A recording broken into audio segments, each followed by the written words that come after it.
ओम शांति। 19 तारीख की बाबा की मुरली अव्यक्त मुरली है। रिवाइज कोर्स की तारीख 3 अप्रैल 96। सेवाओं के साथ साथ बेहद की वैराग वृत्ति द्वारा पुराने व व्यर्थ संस्कारों से मुक्त बनो। आज बेहद का बाप अपने बेहद के सदा सहयोगी साथियों को देख रहे हैं। चारों ओर के सदा सहयोगी बच्चे सदा बाप के दिल पर दिल तख्त नसीन निराकार बाप को अपना अकाल तख्त भी नहीं है। लेकिन तुम बच्चों को कितने तख्त हैं? तो बाप दादा तख्त नसीन बच्चों को देख सदा हर्षित रहते हैं। वाह मेरे तख्त नसीन बच्चे। बच्चे बाप को देख खुश होते हैं। आप सभी बाप दादा को देख खुश होते हो। लेकिन बाप दादा कितने बच्चों को देख खुश होते हैं? क्योंकि हर एक बच्चा विशेष आत्मा है, चाहे लास्ट नंबर भी है, लेकिन फिर भी लास्ट होते भी विशेष कोटों में कोई में कोई की लिस्ट में है। इसलिए एक एक बच्चे को देख बाप को ज़्यादा खुशी है व आपको दोनों को। बाप को कितने बच्चे हैं? जितने बच्चे उतनी खुशी, और आपको सिर्फ डबल खुशी है। बस आपको परिवार की भी खुशी है, लेकिन बाप की खुशी सदा काल की है और आपकी खुशी सदा काल है या कभी नीचे ऊपर होती है। बाप दादा समझते हैं कि ब्राह्मण जीवन का श्वास खुशी है। खुशी नहीं तो ब्राह्मण जीवन नहीं। और अविनाशी खुशी कभी कभी वाली नहीं, परसेंटेज वाली नहीं। खुशी तो खुशी है। आज 50% खुशी है, कल 100% है, तो जीवन का श्वास नीचे ऊपर है ना। बाप दादा ने पहले भी कहा है कि शरीर चला जाए लेकिन खुशी नहीं जाए। तो यह पाठ सदा पक्का है या थोड़ा थोड़ा कच्चा है? सदा अंडरलाइन है। कभी कभी वाले क्या होंगे? सदा खुशी में रहने वाले पास विथ ऑनर, और कभी कभी खुशी में रहने वालों को धर्मराज पूरी पास करनी पड़ेंगी। पास विथ ऑनर वाले 1 सेकंड में बाप के साथ जाएंगे, रुकेंगे नहीं। तो आप सब कौन हो? साथ चलने वाले या रुकने वाले? साथ चलने वाले। ऐसा चार्ट है, क्योंकि विशेष डायमंड जुबली के वर्ष में बाप दादा की हर एक बच्चे के प्रति क्या शुभ आशा है वह तो जानते हो ना। बाप दादा ने सभी बच्चों का चार्ट देखा। उसमें क्या देखा कि वर्तमान समय के प्रमाण एक बात का विशेष और अटेंशन चाहिए। जैसे सेवा में बहुत उमंग उत्साह से आगे बढ़ रहे हो और डायमंड जुबली में विशेष सेवा का उमंग उत्साह है, इसमें पास हो। हर एक यथाशक्ति सेवा कर रहे हैं और करते रहेंगे। लेकिन अब विशेष क्या चाहिए? समय समीप है तो समय की समीपता के अनुसार अब कौन सी लहर होनी चाहिए? वैराग की। कौन सा वैराग? हद का या बेहद का? जितना सेवा का उमंग उत्साह है उतना समय की आवश्यकता प्रमाण स्वस्थिति में बेहद का वैराग कहाँ तक है? क्योंकि आपके सेवा की सफलता है जल्दी से जल्दी प्रजा तैयार हो जाए, इसलिए सेवा करते हो ना। तो जब तक आप निमित्त आत्माओं में बेहद की वैराग वृत्ति नहीं है तो अन्य आत्माओं में भी वैराग वृत्ति नहीं आ सकती। और जब तक वैराग वृत्ति नहीं होगी तो जो चाहते हो कि बाप का परिचय सबको मिले वह नहीं मिल सकता। बेहद का वैराग सदा काल का वैराग है। अगर समय प्रमाण व सर्कमस्टांस प्रमाण वैराग आता है तो समय नंबर 1 हो गया और आप नंबर 2 हो गए। परिस्थिति या समय ने वैराग दिलाया, परिस्थिति खत्म, समय पास हो गया तो वैराग पास हो गया। तो उसको क्या कहेंगे? बेहद का वैराग या हद का? तो अभी बेहद का वैराग चाहिए। अगर वैराग खंडित हो जाता है तो उसका मुख्य कारण है देहभान। जब तक देहभान का वैराग नहीं है तब तक कोई भी बात का वैराग सदाकाल नहीं होता है, अल्पकाल का होता है। संबंध से वैराग यह बड़ी बात नहीं है, वह तो दुनिया में भी कईयों को दिल से वैराग आता है। लेकिन यहाँ देहभान के जो भिन्न भिन्न रूप हैं, उन भिन्न भिन्न रूपों को तो जानते हो ना। कितने देहभान के रूप हैं उसका विस्तार तो जानते हो।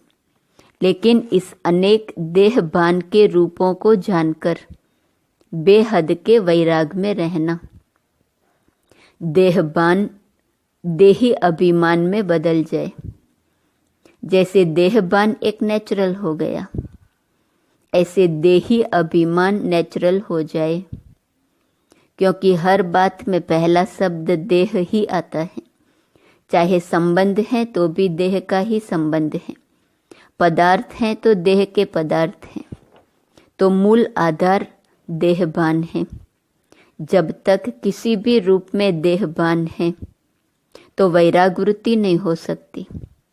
और बाप दादा ने देखा कि वर्तमान समय जो देहभान का विघ्न है उसका कारण है कि देह के जो पुराने संस्कार हैं उससे वैराग नहीं है।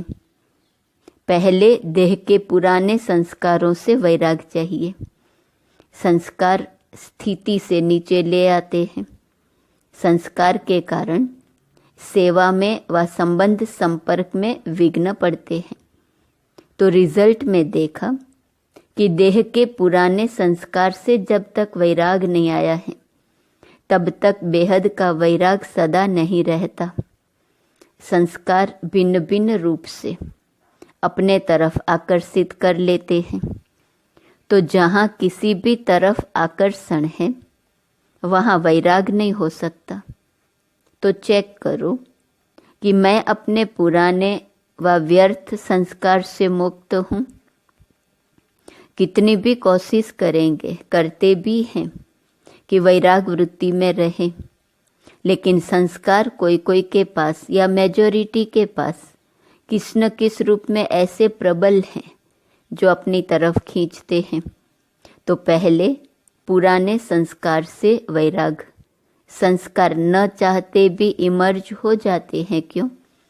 चाहते नहीं हो, लेकिन सूक्ष्म में संस्कारों को भस्म नहीं किया है। कहाँ न कहाँ अंश मात्र रहे हुए हैं, छिपे हुए हैं। वह समय पर न चाहते हुए भी इमर्ज हो जाते हैं। फिर कहते हैं चाहते तो नहीं थे, लेकिन क्या करें, हो गया, हो जाता है। यह कौन बोलता है? देहभान या देही अभिमान। तो बाप दादा ने देखा कि संस्कारों से वैराग वृत्ति में कमजोरी है। खत्म किया है, लेकिन अंश भी न हो ऐसा खत्म नहीं किया है। और जहाँ अंश है तो वहाँ वंश तो होगा ही। आज अंश है, समय प्रमाण वंश का रूप ले लेता है, परवश कर देता है। कहने में तो सभी क्या कहते हैं कि जैसे बाप नॉलेजफुल है वैसे हम भी नॉलेजफुल हैं। लेकिन जब संस्कार का वार होता है तो नॉलेजफुल है या नॉलेजफुल है? क्या है? नॉलेजफुल के बजाय नॉलेजफुल बन जाते हो। उस समय किसी से भी पूछो तो कहेंगे हाँ समझती तो मैं भी हूँ, समझता तो मैं भी हूँ, होना नहीं चाहिए, करना नहीं चाहिए, लेकिन हो जाता है। तो नॉलेजफुल हुए या नॉलेजफुल हुए? नॉलेजफुल अर्थात नॉलेज को खींचने वाले। जो नॉलेजफुल है उसे कोई भी संस्कार, संबंध, पदार्थ वार नहीं कर सकता। तो डायमंड जुबली मना रहे हो। डायमंड जुबली का अर्थ है डायमंड बनना, अर्थात बेहद के वैरागी बनना। होता है, हो जाएगा, समय आएगा तो ठीक हो जाएगा। तो समय आपका शिक्षक है या बाबा शिक्षक है? कौन है? अगर समय पर परिवर्तन करेंगे तो आपका शिक्षक तो समय हो गया, आपकी रचना आपका शिक्षक हो, ये ठीक है। तो जब ऐसी परिस्थिति आती है तो क्या कहते हो? समय पर ठीक कर लूँगी, हो जाएगा। बाप को भी दिलासा देते हैं, फिक्र नहीं करो, हो जाएगा। समय पर बिल्कुल आगे बढ़ जाएंगे। तो समय को शिक्षक बनाना, यह आप मास्टर रचयिता के लिए शोभता है, अच्छा लगता है? नहीं, समय रचना है, आप मास्टर रचयिता हो। तो रचना मास्टर रचयिता का शिक्षक बने, यह मास्टर रचयिता की शोभा नहीं। तो अभी जो बाप दादा ने समय दिया है उसमें वैराग वृत्ति को इमर्ज करो, क्योंकि सेवा की खींचातान में वैराग वृत्ति खत्म हो जाती है। वैसे सेवा में खुशी भी मिलती है, शक्ति भी मिलती है और प्रत्यक्ष फल भी मिलता है, लेकिन बेहद का वैराग खत्म भी सेवा में ही होता है। इसलिए अब अपने अंदर इस वैराग वृत्ति को जगाओ। कल्प पहले भी बने तो आप ही थे कि और थे? आप ही हैं ना। सिर्फ मर्ज है, उसको इमर्ज करो। जैसे सेवा के प्लान को प्रैक्टिकल में इमर्ज करते हो तब सफलता मिलती है ना, ऐसे अभी बेहद के वैराग वृत्ति को इमर्ज करो। चाहे कितने भी साधन प्राप्त हैं, और साधन तो आपको दिन प्रतिदिन ज़्यादा ही मिलने हैं, लेकिन बेहद के वैराग वृत्ति की साधना मर्ज न हो, इमर्ज हो। साधन और साधना का बैलेंस, क्योंकि आगे चल कर के प्रकृति आपकी दासी होंगी, सत्कार मिलेगा, स्वमान मिलेगा, लेकिन सब कुछ होते वैराग वृत्ति कम नहीं हो। तो बेहद के वैराग वृत्ति का वायुमंडल स्वयं में अनुभव करते हो कि सेवा में बिजी हो गए हो। जैसे दुनिया वालों को सेवा का प्रभाव दिखाई देता है ना, ऐसे बेहद के वैराग वृत्ति का प्रभाव दिखाई दे। आदि में आप सभी की स्थिति क्या थी? कराची में जब थे, बाहर की कोई सेवाएं नहीं थी, साधन थे, लेकिन बेहद की वैराग वृत्ति के वायुमंडल ने सेवा को बढ़ाया। तो जो भी डायमंड जुबली वाले हैं उन्हों में आदि संस्कार हैं, अब मर्ज हो गए हैं। अब फिर से इस वृत्ति को इमर्ज करो। आदि रत्नों के बेहद के वैराग वृत्ति ने स्थापना की। अभी नई दुनिया की स्थापना के लिए फिर से वही वृत्ति, वही वायुमंडल इमर्ज करो। तो सुना क्या जरूरत है? साधन ही नहीं है और कहो हमको तो वैराग है, तो कौन मानेगा? साधन हो और वैराग हो। पहले के साधन और अभी के साधनों में कितना अंतर है। साधना छिप गई है और साधन प्रत्यक्ष हो गए हैं। अच्छा है, साधन बड़े दिल से यूज़ करो, क्योंकि साधन आपके लिए ही है, लेकिन साधना को मर्ज नहीं करो। बैलेंस पूरा होना चाहिए। जैसे दुनिया वालों को कहते हो कि कमल पुष्प समान बनो, तो साधन होते हुए कमल फूल समान बनो। साधन बुरे नहीं हैं, साधन तो आपके कर्म का, योग का फल है, लेकिन वृत्ति की बात है। ऐसे तो नहीं कि साधन के प्रवृत्ति में साधनों के वश फंस तो नहीं जाते। कमल पुष्प समान न्यारे और बाप के प्यारे, यूज करते हुए उन्हों के प्रभाव में नहीं आए न्यारे। साधन बेहद की वैराग वृत्ति को मर्ज न करे। अभी विश्व अति में जा रही है, तो अभी आवश्यकता है सच्चे वैराग वृत्ति की, और वह वायुमंडल बनाने वाले आप हो, पहले स्वयं में फिर विश्व में। तो डायमंड जुबली वाले क्या करेंगे?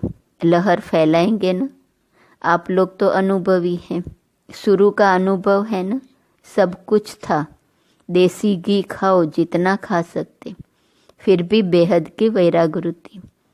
दुनिया वाले तो देसी घी खाते हैं, लेकिन आप तो पीते थे, घी की नदियाँ देखी। तो डायमंड जुबली वालों को विशेष काम करना है। आपस में इकट्ठे हुए हो तो रूरिहान करना। जैसे सेवा की मीटिंग करते हो वैसे इसकी मीटिंग करो। जो बाप दादा कहते हैं चाहते हैं सेकंड में अशरीरी हो जाए, उसका फाउंडेशन यह बेहद की वैराग वृत्ति है। नहीं तो कितनी भी कोशिश करेंगे लेकिन सेकंड में नहीं हो सकेंगे, युद्ध में ही चले जाएंगे। और जहाँ वैराग है तो ये वैराग है योग्य धरनी, उसमें जो भी डालो उसका फल फौरन निकलता। तो क्या करना है, सभी को फील हो कि बस हमको भी अभी वैराग वृत्ति में जाना है। अच्छा समझा क्या करना है? सहज है या मुश्किल है? थोड़ा थोड़ा आकर्षण तो होंगी या नहीं? साधन अपने तरफ नहीं खींचेंगे। अभी अभ्यास चाहिए, जब चाहे जहाँ चाहे जैसा चाहिए वहाँ स्थिति को सेकंड में सेट कर सके। सेवा में आना है तो सेवा में आए, सेवा से न्यारे हो जाना है तो न्यारे हो जाए। ऐसे नहीं सेवा हमको खींचे, सेवा के बिना रह नहीं सके। जब चाहे जैसे चाहे विल पावर चाहिए। विल पावर है, स्टॉप तो स्टॉप हो जाए। ऐसे नहीं लगाओ स्टॉप और हो जाए question mark. Full stop, stop भी नहीं, फुल स्टॉप। जो चाहे वो प्रैक्टिकल में कर सके। चाहते हैं लेकिन होना मुश्किल है तो इसको क्या कहेंगे? विल पावर की पावर। संकल्प किया व्यर्थ समाप्त तो सेकंड में समाप्त हो जाए। बाप दादा ने सुनाया ना कि कई बच्चे कहते हैं हम योग में बैठते हैं लेकिन योग के बजाय युद्ध में होते हैं। योगी नहीं होते, योद्धे होते हैं। और युद्ध करने के अगर संस्कार बहुत काल रहे तो क्या बनेंगे? सूर्यवंशी या चंद्रवंशी? सोचा और हुआ, सोचना और होना सेकंड का काम है। इसको कहते हैं विल पावर। विल पावर है कि प्लान बहुत अच्छे बनाते लेकिन प्लान बनते हैं 10 और प्रैक्टिकल में होते हैं 5। ऐसे तो नहीं होता। सोचते बहुत अच्छा है, यह करेंगे, यह होगा, लेकिन प्रैक्टिकल में अंतर पड़ जाता है। तो अभी ऐसी विल पावर हो, संकल्प किया और कर्म में प्रैक्टिकल में हुआ पड़ा है ऐसे अनुभव हो। नहीं तो देखा जाता है अमृत वेले जब बाप से रू रिहान करते बहुत अच्छी अच्छी बातें बोलते हैं, यह करेंगे, और जब रात होती तो क्या रिजल्ट होती? बाप को खुश बहुत करते हैं, बातें इतनी मीठी मीठी करते हैं, इतने अच्छी अच्छी करते हैं, बाप भी खुश हो जाता। वाह मेरे बच्चे। कहते हैं बाबा बस आपने जो कहा ना होना ही है, हुआ पड़ा है। बहुत अच्छी अच्छी बातें करते हैं। कई तो बाप को इतना दिलासा दिलाते हैं कि बाबा हम नहीं होंगे तो कौन होगा? बाबा कल्प कल्प हम ही तो थे। खुश हो जाते। हॉल में पीछे बैठने वालों से बाबा पूछते हैं, पीछे बैठने वाले अच्छी तरह से सुन रहे हो ना? आगे वालों से पहले पीछे वाले करेंगे। बैठे पीछे हो लेकिन सबसे समीप दिल पर हो। क्यों? दूसरे को चांस देना यह सेवा की न। तो सेवाधारी सदा बाप के दिल पर है। कभी भी ऐसे नहीं सोचना कि हम भी अगर दादियाँ होती ना तो जरा सा, लेकिन सामने तो क्या दिल पर हो। और दिल भी साधारण दिल नहीं, तख्त है। तो दिल तख्त नसीन है ना। कहाँ भी बैठे हो, चाहे इस कोने में बैठे हो, चाहे नीचे बैठे हो, चाहे कैबिन में बैठे हो, लेकिन बाप के दिल पर हो। अच्छा, चारों ओर के तख्त नसीन श्रेष्ठ भाग्यवान आत्माएं सदा बेहद के वैराग वृत्ति से वायुमंडल बनाने वाले विशेष आत्माएं, सदा अपने श्रेष्ठ विशेषताओं को कार्य में लगाने वाले विशेष आत्माएं, सदा एक बाप के साथ और श्रीमत के हाथ को अनुभव करने वाले समीप आत्माओं को बाप दादा का याद, प्यार और नमस्ते।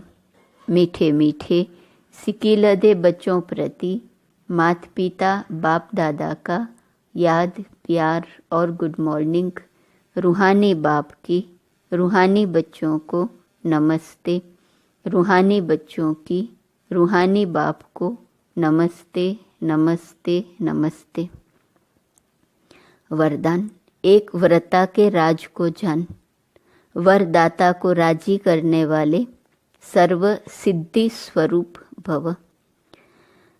वरदाता बाप के पास अखूट वरदान है, जो जितना लेने चाहे खुला भंडार है। ऐसे खुले भंडार से कई बच्चे संपन्न बनते हैं और कोई यथाशक्ति संपन्न बनते हैं।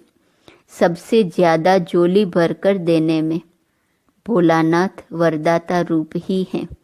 सिर्फ उसको राजी करने की विधि को जान लो तो सर्व सिद्धियां प्राप्त हो जाएंगी। वरदाता को एक शब्द सबसे प्रिय लगता है, एक व्रता।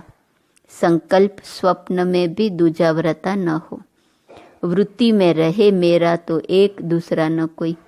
जिसने इस राज को जाना उसकी झोली वरदानों से भरपूर रहती है। स्लोगन। मनसा और वाचा दोनों सेवाएं साथ साथ करो तो डबल फल प्राप्त होता रहेगा। आज का स्वमान है, मैं शुभ भावना संपन्न हूँ। अव्यक्त इशारे की पॉइंट है। कोई कैसा भी हो, ग्लानि करने वाला भी हो, तो भी आपके दिल से उस आत्मा के प्रति हर समय दुआएं निकलती रहे। इसका भी कल्याण हो, इसकी भी बुद्धि शांत हो। आपके शुभ भावना वाले श्रेष्ठ संकल्प उसे परिवर्तन कर देंगे। ओम शांति।